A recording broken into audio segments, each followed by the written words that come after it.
আল্লাহু আকবার, আল্লাহু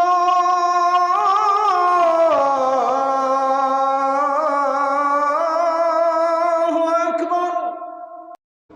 মুসলিম কোনো ব্যক্তি যদি মুসলিম হন এবং তিনি যদি শারীরিকভাবে মনে করেন যে মুসলমানি করালে, খাতনা করালে ওনার জন্য উপকার বা কল্যাণ, যেটা সায়েন্টিফিকভাবে প্রমাণিত যে মুসলমানি করালে, খাতনা করালে এটা পুরুষদের জন্য অনেক বেশি স্বাস্থ্যকর এবং অ্যালার্জি জনিত অনেক রকমের রোগ আছে, সোরিয়াসিস আছে, বিভিন্ন ধরনের রোগ আছে যেগুলো খাতনা না করানোর কারণে খুব অল্পতে এই সেন্সিটিভ জোনে এরকম বিভিন্ন রোগের সৃষ্টি হয়ে থাকে। সোরিয়াসিস সহ, দাউদ সহ বিভিন্ন রকমের রোগ শোক আছে, বিভিন্ন দাঁত আছে, অ্যালার্জি আছে, এগুলোতে খুব দ্রুত আক্রমণ করে এবং নানাভাবে মানুষ ক্ষতিগ্রস্ত হয়, যেটা খতনা করালে পরে এটা হয় কম।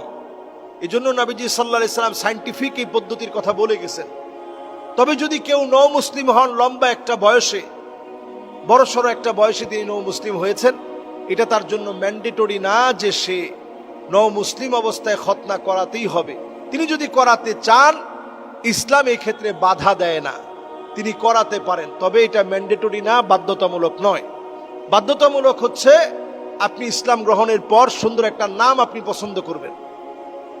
আগের যে নামের ভিতরে শিরক ছিল সে নাম ছেড়ে দিতে হবে, নতুন একটা নাম আপনি পছন্দ করলেন। এরপরে আপনার কাজ হচ্ছে নতুন নাম পছন্দ করার পর আপনার আমার দায়িত্ব হচ্ছে নতুন নামের পাশাপাশি এই নামের অর্থে অনুযায়ী নিজের ভিতরে পরিবর্তন আনা, ইবাদতের মধ্যে পরিবর্তন আনা। এরপরে আপনার আমার কাজ হচ্ছে আপনার আমার যে পিতামাতা আছে তারা অমুসলিম, কিন্তু তাদের সঙ্গেও সুন্দর আচরণ করা। দুনিয়ার জীবনে চলন ফিরনে তাদের সঙ্গে সুন্দর আচরণ করা। এটা মনে না করা যে তারা তো হিন্দু, তারা তো খ্রিস্টান, তারা তো বৌদ্ধ, তাদের সঙ্গে সুন্দর আচরণ করব কেমনে? তাদের সঙ্গে দুনিয়ার রীতিনীতিতে সুন্দর আচরণ করা, এটা আপনার আমার দায়িত্ব। ইসলাম গ্রহণের পরে আপনার সব মাফ হয়ে গেছে, সুবহানাল্লাহ। শুধু মাফ হয় নাই, হাদিসের মধ্যে আসছে আল ইসলামু ইয়াহদিমু মা কানা ক্বাবলা, আগের যা আছে সব আল্লাহ মুছে দিবেন, সুবহানাল্লাহি ওয়া বিহামদিহি। আর এটা সব কেমন? একজন মানুষকে যদি আপনি মুসলিম বানাতে পারেন, মেহনতের সাথী ভাইয়েরা অনেককে দাওয়াত দিয়ে ইসলামের দিকে প্রবেশ করিয়েছেন, ইসলামের দিকে দীক্ষিত করেছেন বহু ভাইদেরকে, সওয়াব কেমন? নবীজি বলছেন আহলা মিন হুমুরিন নাম, একটা লাল টকটকে উট, আরবের সেই সময় সবচেয়ে দামি যানবাহন ছিল এই লাল উটগুলা।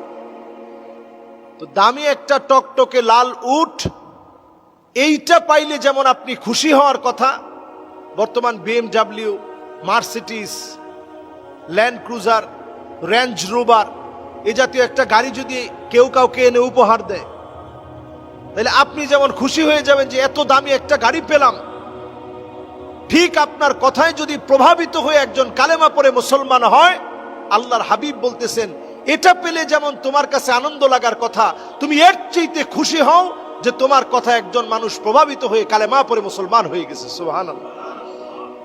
এজন্য আমরা আমাদের কথায়, আমাদের আচরণে ইসলামকে ফোকাস করি যে আমি একজন মুসলিম। আমাদের খুব গর্ব লাগে তখন অমুসলিমদের কোনো দেশে যখন আমরা ফ্লাই করি, তখন বিমানের মধ্যে বলে মুসলিম সাদিকুর রহমান। আমি কোরিয়া গিয়েছি, সেখানে অ্যানাউন্স করেছে বিরাট করে যে মুসলিম সাদিকুর রহমান। তা আমি খুব গর্বের সাথে হাত ধরেছি যে আমি মুসলিম সাদিকুর রহমান। তা আমার কাছে এনে খাবারটা দিছে, খাবারটার মধ্যে লেখা যে হালাল সার্টিফাইড, এটার মধ্যে হারাম কোনো কিছু নাই। তো যখনই আমি হালাল খানাটা নিলাম, আমি দেখলাম আমার আশেপাশে অনেকের ভিতরে টনক নড়ে গেছে, কিরে হুজুর হালাল খানাটা নিল, তাহলে আমাদের খানা তো হালাল সার্টিফাইড খানা না, এটা তো হারাম সার্টিফাইড হতে পারে, এখানের মধ্যে হারাম থাকতে পারে, হতে পারে যে শকরের একটুখানি তেল দিয়ে মিশ্রিত করে এটার যে কোনো একটা ক্রিম বানানো হয়েছে, ওই ক্রিম দিয়ে হয়তো সামনে দেওয়া হয়েছে, এটা তো পুরাপুরি হালাল না, তাহলে এটা খাই কেমনে? সবাই উনাপেনা শুরু করলো, একটু উসখুস শুরু করেছে সবাই। বিমানবালাকে ডেকে আনছে যে কোনোভাবে কি একটু হালাল খানা দেওয়া যায়? তো বলতেছে না, এটা তো আগে থেকে বলা দরকার ছিল, এখন তো আমরা হঠাৎ করে এতগুলা হালাল খানা দিতে পারবো না।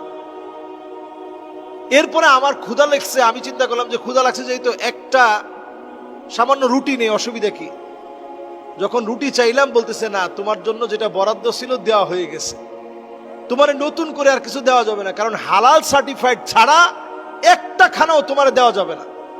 আমি তখন আমার ঈমান নিয়ে আল্লাহর কাছে এত গর্ববোধ করছি যে আল্লাহ, ঈমান কি জিনিস, একটা হারাম খানা দিতে চায় না, অথচ অনেক মুসলমানের পকেটে হারাম ডলার আছে, হারাম খানা পকেট দিয়ে ঢুকতেছে, হারাম খানা তাদের গলা দিয়ে ঢুকতেছে কিনা এটার ব্যাপারে আমরা সজাগ আছি, কিন্তু পকেটের ভিতরে যে হারাম উপার্জন আছে এইটাতে আমরা মুসলমানেরা সজাগ নেই।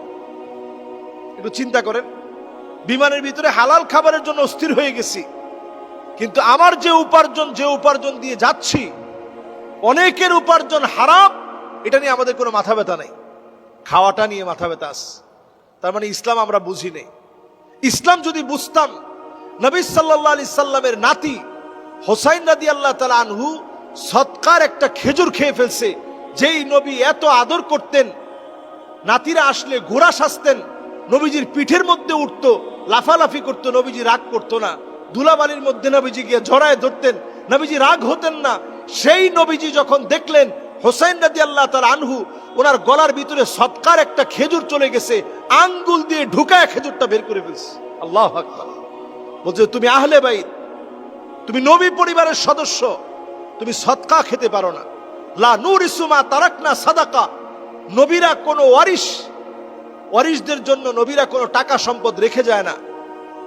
নবীদের ওয়ারাসাত এত সম্মানিত, বংশের দাম এত বেশি, এই বংশীয় লোকেরা সদকা খেতে পারবে না। আহলে বাইতের যারা সদস্য তারা সদকা নিতে পারবে না, কারো যাকাত খেতে পারবে না। তো নবীজি হাত দিয়ে এটা বের করে দিয়েছেন, অর্থ কি? হারাম যেন কোনোভাবে না ঢুকে। অথচ আমরা হারামের ব্যাপারে সজাগ না। তবে এই প্রশ্নের মধ্য দিয়ে অনেক কথাগুলো চলে আসলো। মুসলিম ভাইদের জন্য করণীয়, আমরা মুসলিম হিসেবে আমাদের করণীয়। আল্লাহ রাব্বুল আলামিন আমাদেরকে বোঝার তৌফিক দান করুক, পড়ি আমিন।